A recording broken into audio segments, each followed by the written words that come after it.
시작. 그들에게 이르시되 누구든지 내 이름으로 이런 어린아이를 영접하면 곧 나를 영접함이요 또 누구든지 나를 영접하면 곧 나를 보내신 이를 영접함이라. 너희 모든 사람 중에서 가장 작은 그가 큰 자니라. 아멘.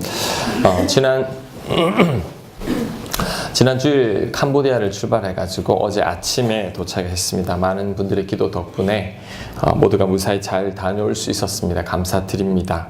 캄보디아는 예년보다 더 덥다고 합니다. 우리가 갔을 때만 해도 한 39도까지 이렇게 기온이 올라가지고 많이 더웠습니다. 그럼에도 불구하고 우리 아이들은 열심히 사역해 주어서 얼마나 감사했는지 모릅니다. 우리 선교팀으로 다녀오신 분들, 그리고 이곳에서 또 새벽마다 또 매일매일 기도해 주신 많은 분들에게 정말 감사를 드립니다.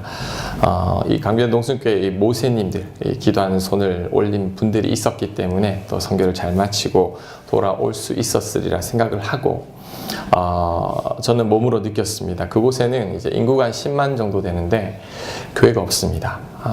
그러니까 도박의 도시죠. 음란하고 우상 숭배하는 땅, 정말 교회도 없고 한국인들도 별로 없어요. 그 다음에 있는 한국인들은 다 범죄자들이라 그러고, 그곳 땅에 다녀오니 이게 만만치 않구나라는 것을 다시 한번 느꼈습니다. 오늘 무슨 말씀을 전할까 고민하고 기도하다가 우리 현장에서 제가 받은 말씀들이 있어가지고 여러분들과 한번 나누었으면 좋겠습니다. 매일매일 묵상했지만 제가 여러분에게 글은 보내드리지 못했지만 제가 받은 말씀 여러분과 같이 한번 나누고자 합니다. 20일 월요일날 주신 말씀이 변화산 사건 말씀입니다. 32절 주보에 있습니다. 베드로와 및 함께 있는 자들이 깊이 졸다가 온전히 깨어나 예수의 영광과 및 함께 선 두 사람을 보더니 두 사람이 떠날 때에 베드로가 예수께 여짜오되 주여 우리가 여기 있는 것이 좋사오니 우리가 초막셋을 짓되 하나는 주를 위하여 하나는 모세를 위하여 하나는 엘리야를 위하여 하사이다 하되 자기가 하는 말을 자기도 알지 못하더라. 예수님께서 제자들과 함께 변화산에 오르셨죠. 예수님은 기도하실 때 용모가 변화되고 옷도 휘어졌습니다. 그리고 그때 엘리야와 모세를 만나게 되죠. 그런데 제자들은 그 시간에 깊이 졸았습니다. 잠에서 깨어서 이 베드로가 횡설수설하죠. 이곳에서 초막셋을 짓겠다고. 엘리야와 모세는 천국에 사는 분들인데 어떻게 초막에 거하겠습니까? 자다 깨서 놀래서 그런 소리를 한 거죠. 예수님은 이런 제자들을 데리고 바로 산으로 내려갔습니다. 그런데 산에서 내려가자마자 바로 현실의 문제가 놓여 있었습니다. 제자들이 이 귀신 들린 자들을 쫓아내지 못하고 있어서 당황하고 있었죠. 37절 말씀 계속 읽겠습니다. 이튿날 산에서 내려오시니 큰 무리가 맞을새 무리 중에 한 사람이 소리 질러 이르되 선생님 청컨대 내 아들을 돌봐 주옵소서. 이는 내 외아들이니이다. 귀신이 그를 잡아 갑자기 부르짖게 하고 경련을 일으켜 거품을 흘리게 하며 몹시 상하게 하고야 겨우 떠나가나이다. 당신의 제자들에게 내쫓아 주기를 구하였으나 그들이 능히 못하더이다. 아멘. 밤 비행기를 타고 이제 숙소에 도착했죠. 한국 시간으로 2, 3시쯤에 도착을 했던 것 같습니다. 그 다음 바로 숙소로 이동해서 잠을 자고 이제 아침 일찍 일어나서 식사를 하고 이제 선교지가 이 포이펫이라는 지역인데 그것까지 차로 이동을 해야 했습니다. 3시간 정도 이동을 해야 되는데 막상 이제 숙소를 나가려고 하니까 나가기가 싫어집니다. 왜? 너무 더우니까요. 아침 읽었던 묵상 말씀이 그대로 떠올라요. 하나님께서 이렇게 말씀하시는 것 같습니다. 여기 머물고 싶지. 하지만 네가 가야 할 곳은 바깥이란다. 세상이란다. 가서 더운 사역지 현장에서 직접 몸으로 부딪혀야 한단다. 정말 이 변화산에 있었던 제자들의 심정과 똑같았습니다. 아니나 다를까 이제 숙소를 나서서 버스를 탔습니다. 오래된 버스여서 좀 가다가 에어컨이 고장나 버렸습니다. 버스에 창문이 없어요. 운전석 창문, 제일 뒤쪽에 창문. 지붕에 환기구가 있어서 환기구를 열고, 그래도 더워서 출입문을 열고 탔습니다. 출입문을 열고 바람이 나오도록 해서 탔는데, 캄보디아 가보신 분들은 알겠지만 왕복 2차선이에요. 앞에 트럭이 있으면 추월을 하려고 이 중앙선을 침범해서 추월을 해야 됩니다. 울퉁불퉁한 그 길을 3시간을 달리니까 벌써 시작도 하기 전에 저랑 우리 아이들이 더워가지고 막 꼼짝도 못하게 됐죠. 아침에 묵상한 말씀이 또 떠올랐습니다. 덥지? 그래도 가야 된다. 네가 있어야 할 곳은 변화산이 아니라 세상 속이란다. 폴펫에 도착을 했습니다. 그곳은 제가 말씀드렸듯이 카지노의 땅입니다. 강원도 정선보다 3배나 더 큽니다. 그 카지노 영업장이 도박, 그다음에 마약, 그 음란함이 가득한 도시였죠. 그곳에 이 빈민촌이 있습니다. 그 빈민촌 한가운데 우리 선교센터가 있어요. 이제 그곳에서 사역하기로 했죠. 그곳으로 가는데 벌써 이 동네 빈민 아이들이 막 몰려와가지고 우리를 막 만집니다. 이렇게 신기하게 생겼잖아요. 우리 한국 사람 보기엔 새카매도 그 애들 보기엔 하얗거든요. 그래서 막 와서 막 만지고 때리고 막 꼬집고, 그래서 우리 중에 한 아이는 놀래가지고 갑자기 시커먼 애들이 와가지고 막 만지고 때리니까 놀래가지고 엉엉 울고 나는 이제 애들 못 만나겠다고 막 울기도 하고 그랬습니다. 도착해서 이제 마을을 한번 둘러보았죠.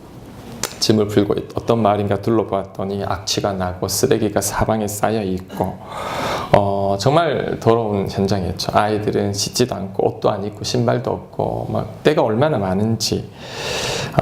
그때 제 마음속에 계속 이런 마음이 듭니다. 네가 있어야 할 곳은 변화산이 아니란다. 이런 현장이란다. 크리스찬들이 있어야 할 곳은 바로 이런 곳이란다. 선교팀들에게만 적용되는 말씀이 아닙니다. 우리 모든 교인들에게도 적용되는 말씀이죠. 우리 모두는 변화산에 대한 환상이 있죠. 엘리야를 만나고 모세를 만나고 예수님을 만나는 예배의 자리, 은혜가 넘치는 자리, 정말 머물고 싶은 곳이죠. 제가 영성수련회를 가면, 이 교인들을 이끌고 영성수련회를 가면 꼭 그런 느낌이 듭니다.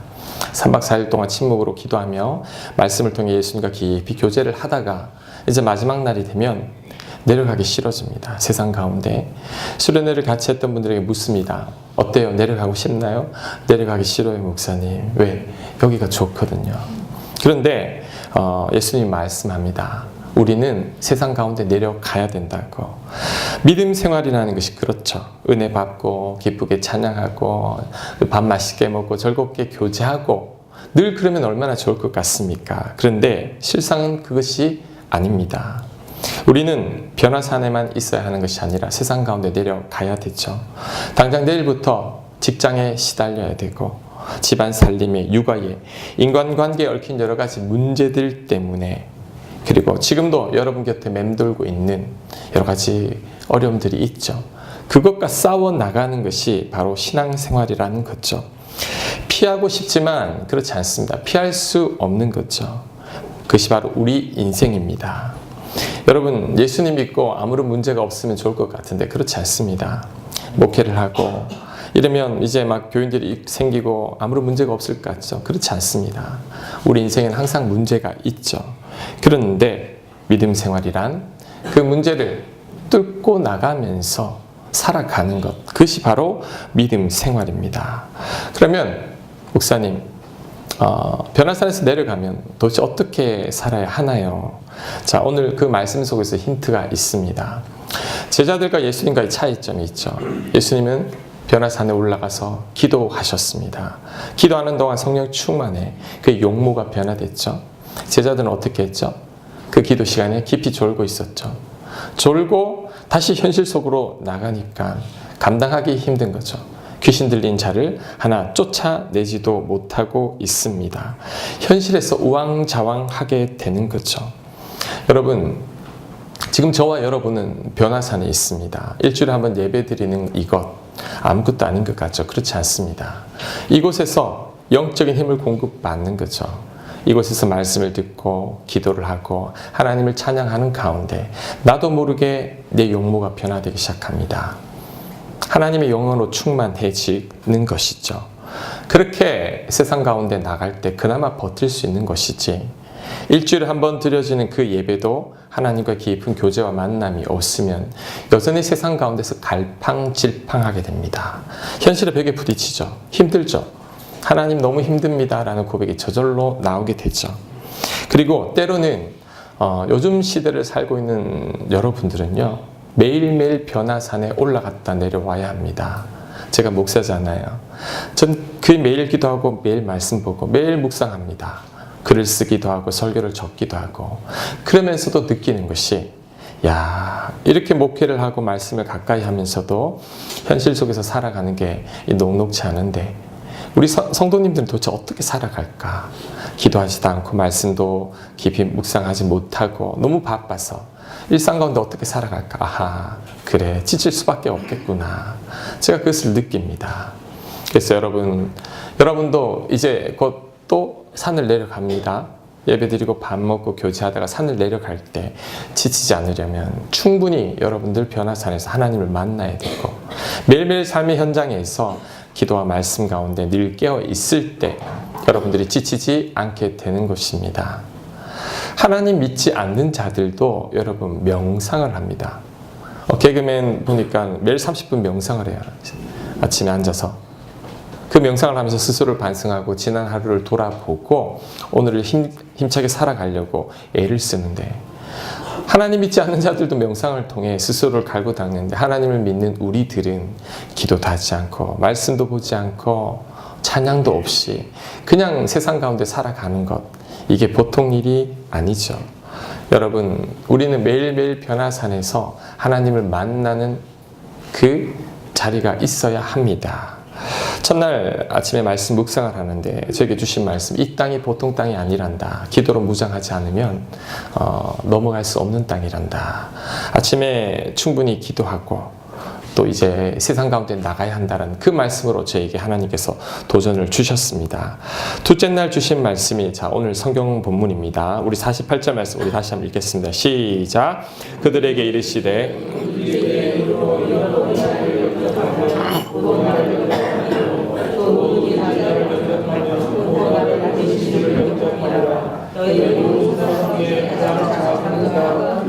아멘. 자, 저를 보십시오. 이 말씀 큐티하기 전날 선교사님의 간증을 들었습니다. 선교사님께서 사역을 하는데 이 빈민 지역에 있는 아이들은 부모님들이 정상적인 부모가 아닙니다. 도박하고 술 먹고 마약하고 아이들 그렇게 많이 때린다고 그래요.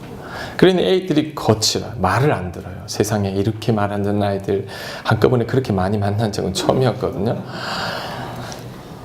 말이 안 통해. 일단 캄보디아어를 쓰니까 말도 안 통하지, 말도 안 듣지, 뭐 어떻게 할 수가 없었어요. 선교사님도 이 아이들에게 밥을 주고 막 이렇게 하다가 어느 날 이제 서서히 스트레스가 쌓이기 시작한 거죠.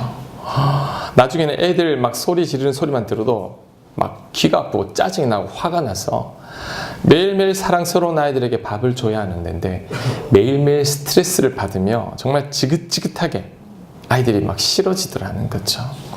이런 상황 속에서 힘들게 이렇게 아이들에게 밥을 나눠주고 있는데 자 어느 날 그 동네를 거닐다가 그 동네에 있는 폭력배 하나가 칼을 들고 다가오더라는 거죠. 그쪽에 그 깡패들도 많으니까 순간 텀칫했는데 그때 그 동네 아이들이 그것을 보고 우르르 그 선교사님을 감싸 안아버린 겁니다. 한 20명이. 그래도 밥 주는 선교사인데 우리 밥 주는 분인데 해치지 말라고 애들이 감싸버렸죠. 그래 그 칼을 들고 오다가 보고 아이들 때문에 못 찌르고 그냥 가버린 거죠. 그 선교사님이 그 일을 계기로 깜짝 놀랐습니다. 그날 저녁 밤새도록 통곡했다고 그래요. 아이들을 통해 예수님을 본 거죠. 본인을 살리려고 자신의 몸을 던진 그 아이들의 모습 속에서 우리를 위해 십자가의 몸을 던지신 예수님의 모습을 본 겁니다. 선교사님이 그날 통곡하기 시작하면서 바뀌기 시작합니다. 그 이후로 아이들이 다르게 보이기 시작한 거예요. 그 전날까지만 해도 말 안 듣고 소리 지르고 싸움만 하는 이 정말 꼴보기 싫은 아이들이었는데 그 일이 있은 후부터는 그 아이들의 모습 속에 예수님이 보이는 거죠. 그리고 이런 감동을 받으셨다고 합니다. 하나님께서 이 말 안 듣는 아이들을 통해서 선교사님을 다듬고 있다라는 것. 이 선교사님 20대 후반에 예수님을 만났는데 그전에는 정말 망나니같이 막 살았던 인생이었습니다. 그러다가 이 아이들을 섬기면서 예수님을 만난 거죠. 그 선교사님이 울면서 이렇게 이야기를 했습니다. 내가 아이들을 돕는 게 아닙니다. 이 아이들이 나를 돕고 있습니다. 이 아이들이 나를 사람으로 만들고 있습니다. 그 말씀을 하면서 많이 우셨어요. 제가 그 선교사님 처음 봤을 때 외모를 보면 전혀 선교사님 같이 보이지 않아요. 그런데 어떻게 이 빈민 지역에 한국 사람도 없는 이곳에서 이렇게 수많은 아이들을 섬길 수 있을까 궁금했는데 제가 그때 깨달았습니다. 그 선교사님이 아이들을 섬긴 게 아니라는 거예요. 선교사님은 그 아이들 속에 있는 예수님을 보았고 그 아이들을 통해 예수님을 섬겼기 때문에 기쁜 마음으로 그 모든 사역을 감당할 수 있었던 것이죠. 그 간증을 듣고 이제 그 다음날 아침에 이제 큐티를 제가 하게 되었습니다. 제가 4시면 일어납니다. 근데 캄보디아에 있었지만 한국의 4시가 그곳은 새벽 2시입니다. 새벽에 잠이 깨었어요. 옆에 분은 자고 계시기 때문에 제가 불을 켤 수도 없고 잠을 뒤척이다가 마침 성경을 봐야겠다. 오늘 말씀이 뭘까 궁금해서 스마트폰을 딱 켰죠. 켜서 오늘 말씀을 보는데 그때 주신 말씀, 오늘 그 48절 말씀, 이 말씀입니다. 누구든지 내 이름으로 이런 어린아이를 영접하면 곧 나를 영접함이요. 이 본문을 읽는데 눈물이 핑 돌았습니다. 제가 이 본문을 미리 본 건 아니었거든요. 오늘 이 아침에 어떤 말씀을 주실까라고 하고 그 말씀을 봤는데 바로 오늘 이 말씀이었습니다. 월요일 날에는 이제 그곳 지역으로 이동하고 이제 그 지방을 탐방하고 사역 준비를 하고 본격적으로 화요일부터 우리 아이들을 위한 프로그램을 준비하기로 하고 그 아이들을 만나기로 한 날이죠.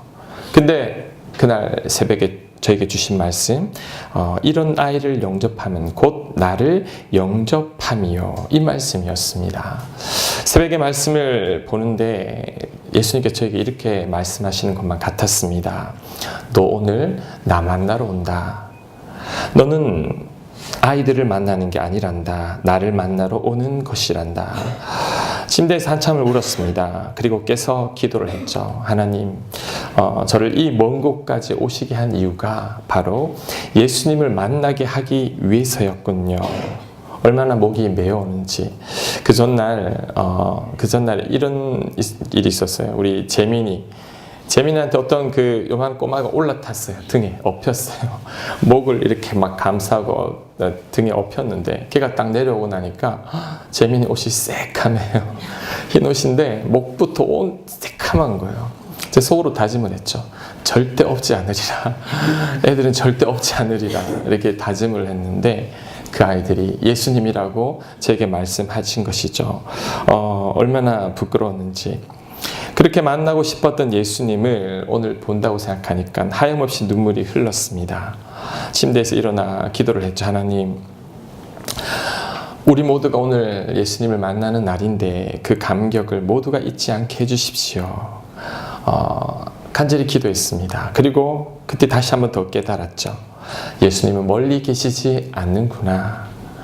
내 주위에 예수님 어디든지 계시는데 우리는 예수님을 기도 가운데 말씀 듣는 가운데 만나기를 소망하지만 그날 새벽에 저에게 주신 말씀은 예수님은 그곳에 있는 것이 아니란다. 예수님은 가장 연약하고 가장 못났고 가장 못 배우고 나보다 돈 없고 가난한 자들, 그 자가 바로 예수님이다. 그 자를 섬기는 것이 바로 예수님을 만나는 것이다 라는 말씀으로 저에게 채워주셨습니다. 세상 사람들은 이렇게 하죠. 나에게 유익이 될 것 같은 사람을 만납니다. 나에게 손해를 끼친다 싶으면 그 사람을 피합니다. 외면하죠. 힘 있는 사람에게 잘 보여야지만 내가 출세할 수 있죠. 그런데 예수님은 그 반대로 이야기합니다. 아무런 조건 없이, 아무런 계산 없이 내 곁에 있는 어린아이, 정말 보잘것없는 그 아이를 영접하는 것이 곧 예수님을 영접하는 것이라고 말씀하셨습니다. 선한 사마리아 비유가 생각이 났습니다. 자, 강도 만난 이웃이 있습니다. 제사장이 지나가는데 아마 제사를 드리려고 지나가는 거겠죠. 그 사람을 도와주면 이거 부정할 수도 있고 시간도 없고 모른 채 지나갑니다. 레위인도 지나가 버립니다. 제사장이 일하는 선한 사마리아는 그를 도와줍니다. 자신의 돈으로 치료를 하고 여간방에 묵게 하고 손해를 보면서까지. 선한 사마리아인이 그날 돌본 사람은 강도가 아닙니다. 바로 예수님이시죠. 여러분 예수님 만나고 싶죠? 영접하고 싶죠? 방법이 있습니다. 100%도 나에게 아무런 유익이 되지 않는 자, 힘없는 자, 연약한 자, 아무런 조건 없이 그들을 섬길 때, 자, 그 베품과 섬김이 바로 여러분이 예수님을 만나는 순간입니다. 그것을 기억해야 합니다. 그 새벽에 얼마나 그 감격이 큰지 기대가 되는 거예요. 야, 어제 그 아이들 예수님이구나. 얼마나 큰 기쁨이 있는지. 그리고 다시 성경을 읽어 내려가는데 더 재미있는 구절이 있었습니다. 53절, 54절, 55절 제가 읽습니다. 예수께서 예루살렘을 향하여 가시기 때문에 그들이 받아들이지 아니하는지라. 제자 야고보와 요한이 이를 보고 이르되 주여 우리가 불을 명하여 하늘로부터 내려 저들을 멸하라 하기를 원하시나이까. 예수께서 돌아보시며 꾸짖으시고 한 마을에서 예수님을 거부했습니다. 자, 야고보와 요한이 화가 났어요. 예수님, 아니 우리가 어떤 자들인데 저들을 도와주러 왔는데 우리를 거부해요? 하늘에서 불을 내려서 다 그냥 태워버리세요. 예수님이 꾸짖죠. 왜 그런 말을 해? 우리는 이 사람들을 구해러 왔는데. 이 말씀을 묵상하는데 저에게 이런 감동이 옵니다. 말 듣지 않는 아이들과 이제 더운 날씨에 프로그램을 하다 보면 화가 나고 짜증이 날 거라고 미리 이렇게 저에게 말씀해 주시는 것만 같았습니다. 그때 너희가 여기 온 목적을 생각해야 된단다. 너희가 여기 온 것은 너희가 준비한 프로그램을 진행하기 위해서 온 게 아니라 이곳에 있는 아이들을 사랑하고 안아주기 위해서 온 거란다. 오늘 사역하면서 쉽지 않을 거야. 그런데 그때도 짜증내지 않고 화내지 않고 잘 해야 된단다. 그 말씀으로 다가왔죠. 그리고 우리 팀원들도 마찬가지죠. 우리 선교 팀원들도 각자의 다른 삶을 살다가 갑자기 이제 공동생활을 하게 된 거죠. 어떻게 보면 우리끼리도 맞지 않을 수 있죠. 더운 날씨 속에 그 말 안 듣는 아이들 속에 짜증이 나고 다툼이 있을 수 있지만 그럼에도 불구하고 우리는 사랑해야 한단다. 그 말씀으로 저에게 감동을 주셨습니다. 아침에 이제 예배를 드리면서 제가 말씀을 전했죠. 오늘 사역 만만치 않을 것이라고. 하지만 그럼에도 불구하고 우리는 그 아이들을 사랑하기 위해서 온 거라고. 우리끼리도 서로 사랑하고 섬기자고. 그렇게 예배를 드리고 사역을 했습니다. 자, 어떻게 됐을까요? 준비한 대로 잘 됐을까요? 아니죠. 말을 안 들어요. 아니, 말이 안 통하죠. 엉망진창이 돼버린 거예요. 그래도 우리 아이들 누구 하나 불평하지 않고 그 더운 날씨 속에서도 얼마나 열심히 했는지 모릅니다. 선교사님도 너무 잘하셨다라는 거죠. 우리 엉망이죠? 그랬더니 아니에요. 잘했어요. 이 정도면 잘한 거예요. 이 아들하고 하는 게 하나님께서 그 은혜를 주셨다라는 거죠. 자, 이번에는 우리 교회도 한번 적용해 보겠습니다. 우리 모두 세상에서 힘들고 지친 자들이죠. 여러분 지금 아무런 문제 없는 것처럼 앉아 있지만 그렇지 않습니다. 특별히 개척교회 세상에서 상처받고 힘들고 지치고 연약한 자들 모입니다. 자, 이 교회에서만큼은 서로에게 용기를 받고 지지를 받고 격려를 받아야 하는데 때로는 이 교회에서조차 서로 간에 상처를 주고 아픔을 주고 지적하고 다툼이 일어날 때가 있다라는 거죠. 여러분 기억하십시오. 저는 여러분에게 계속 이야기하지만 여러분에게 많은 일을 요구하지 않습니다. 많은 사역하라고 요구하는 게 아니죠. 제가 정말 여러분에게 요구하는 것은 서로 사랑하고 섬기고 이해해주고 보듬어주고 안아주는 것. 제가 그 이상 바라지 않습니다. 왜요? 교회가 그런 곳이에요. 자, 사람을 구하러 가는 현장에서 말 안 듣는다고 불내리라고 한 야고보 요한. 우리들 교인들에도 그런 모습이 있거든요. 교회를 사역을 하고 여러 가지 교회 생활을 하다가 마음에 안 들면 진짜 저 사람한테 하늘에서 불이라도 떨어졌으면 좋겠다라는 그런 마음이 들 때가 있지만 자, 하나님의 마음은 그게 아니라는 거죠. 예수님 이 땅에 온 것은 사랑하기 위해서죠. 예수님이 제자들을 꾸짖은 이유, 사랑하기 위해서 이곳에 왔단다. 그것을 말하는 거죠. 그래서 여러분 우리 교회 내에서도 사랑해야 됩니다. 이해해줘야 됩니다. 품어주고 안아주고 서로를 격려해 줄 때 그때 진짜 아름다운 공동체가 되는 것이고 여러분 사역은 포도나무 가지가 가지에 붙어 있을 포도나무에 붙어 있을 때 저절로 여러분 마음에서 우러나옵니다. 그때 일하시면 됩니다. 그때 움직이면 되죠. 그래도 늦지 않습니다. 욕심내지 아니하고 늘 하나님과 동행하다 보면 하나님께서 우리에게 은혜를 부어 주신다라는 거죠. 여러분 꼭 그렇게 살아가는 저와 여러분들 되시길 바랍니다. 셋째 날 받은 말씀이 누가복음 10장 2절 말씀입니다. 제가 읽습니다. 이르시되 추수할 것은 많되 일꾼이 적으니 그러므로 추수하는 주인에게 청하여 추수할 일꾼들을 보내주소서 하라. 거기에는 정말 추수할 곳이 많습니다. 요즘 아이들 교회 오라고 사정해도 잘 안 옵니다. 그런데 그 땅에는, 그 동네에서는 진짜 막 그 진흙탕 같은 땅에 유일하게 중간에 이 선교센터 타일을 딱 깔아서 아주 마당이 근사해요. 아이들이 그곳에 매일 모여 있어요. 그곳에서 놀고 그곳에서 아이들이 놉니다. 야, 정말 알곡이 휘어져서 땅에 다 떨어져 있어요. 죽기만 하면 되는데 줄 사람이 없다는 거죠.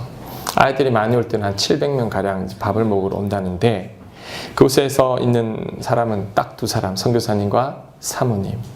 한국 사람은 교회가 있어요. 그 2층에 교회가 있는데 예배는 아직 드려지지 않고 있어요. 내가 물었죠. 선교사님 왜 예배 안 드리세요? 그러니까 저는 아직 평신도 선교사입니다. 목회자가 아닌 거예요.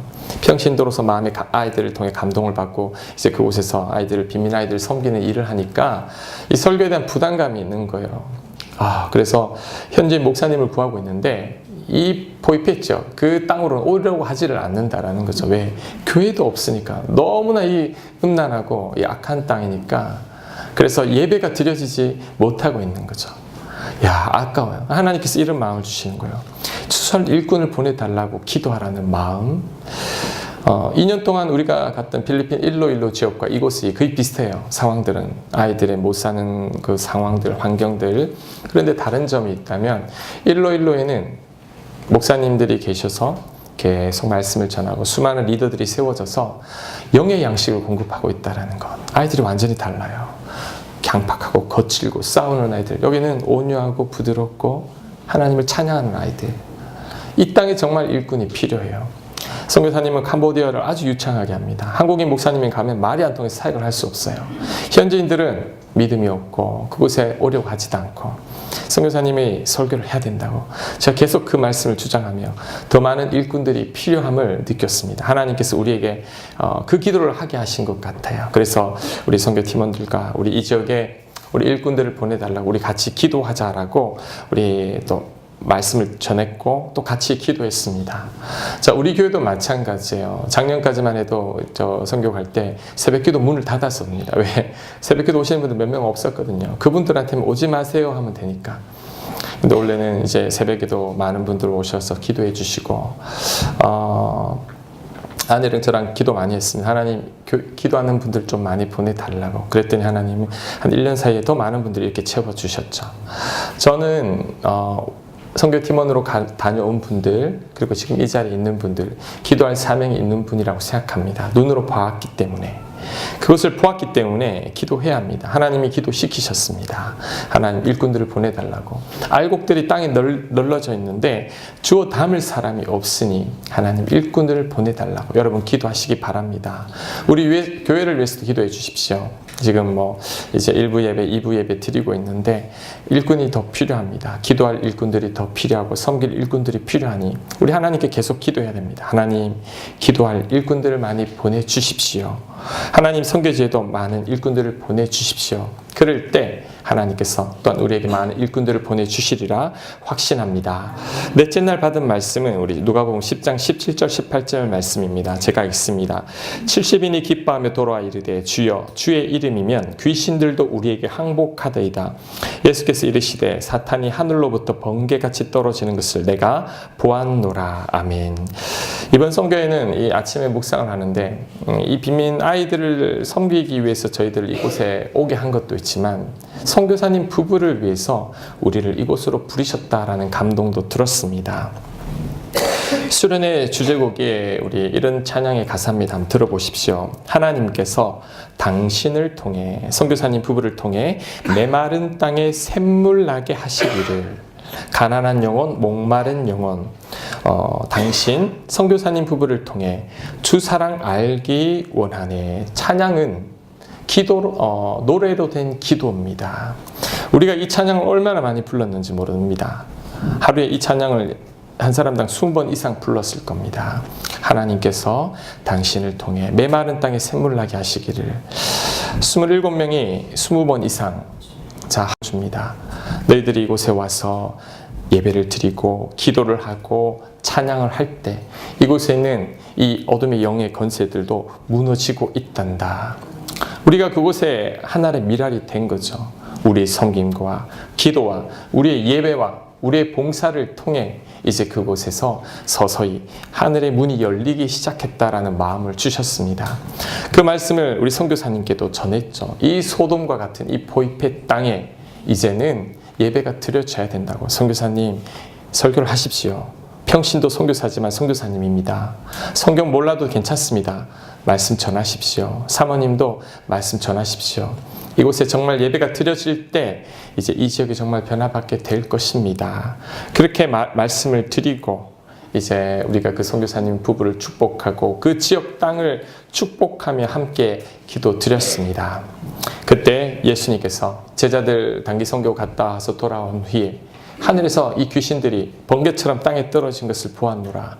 우리는 보지 못했습니다. 하지만 그 작은 시작으로 말미암아 그 작은 열매로 말미암아 그 지역에도 이제 이 복음이 시작되고 이제 하늘의 문이 열려서 수많은 영혼들이 추수되어지는 역사가 이제 서서히 일어나고 있다라고 생각합니다.